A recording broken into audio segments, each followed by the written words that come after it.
Who Killed Dag Hammarskjold is the first of the two. The UN, the Cold War, and White Supremacy in Africa, written by Susan Williams. This book goes into detail about the plane crash that claimed the life of the then UN Secretary General in the southeastern side of Congo, in a place known as Ndola, in September 1961. And it examines documents that have since come into light. But the detail with which the book is written is a testimony to the diligence of the writer, Susan Williams. The level of research, the level of detail is impeccable.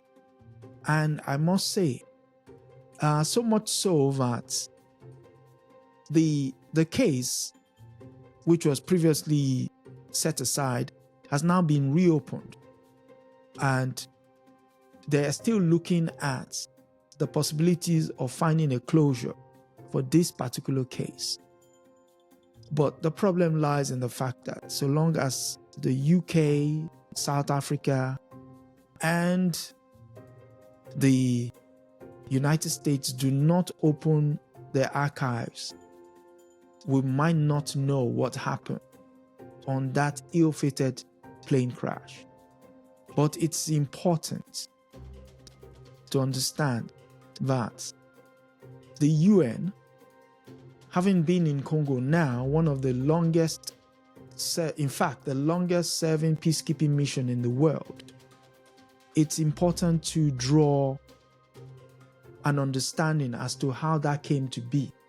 So this book, written by Susan Williams, Who Killed Hammarskjold, the UN, the Cold War, and the White Supremacy in Africa, is a very important book about understanding the UN's role in Congo, what brought Congo into the UN, what brought the UN into Congo, rather. And the last but not the least of the two bonus books is White Malice, again by Susan Williams. Words cannot even begin to say how I feel about this book. It is a brilliant read. The book, again, is titled White Malice, the CIA and the Neocolonization of Africa. Without even going into detail, this book goes, the cover alone tells you what this book is about. It starts from the CIA intervention in Africa. Once the Belgians left, the Americans could not wait to go in.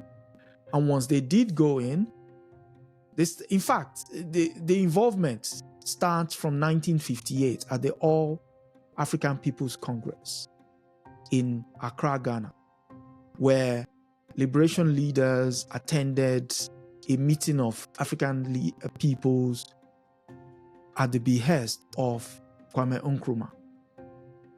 Lumumba will attend.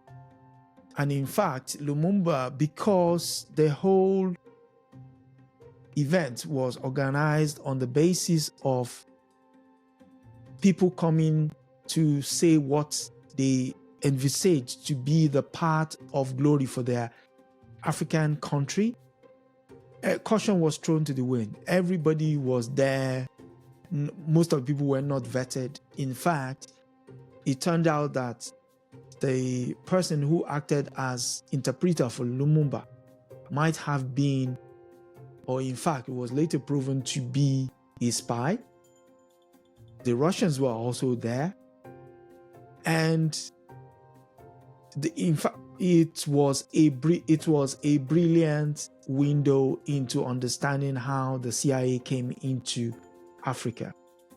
Because this book then goes into how the Congo was then undermined on the basis of what they've already learned from Lumumba, what his motivation were, and the moment the Americans realized they could not work with Lumumba, what they then did was vilification, calling him all sorts of names under the son, referring to him as a communist, which he clearly wasn't. But, if you want to hang a dog, you give it a bad name. It goes into how the CIA has since then undermined various liberation movements. In fact, how so many of the magazines on the African continent were bankrolled under pseudonyms funded by the CIA. And I could go on and on about this book.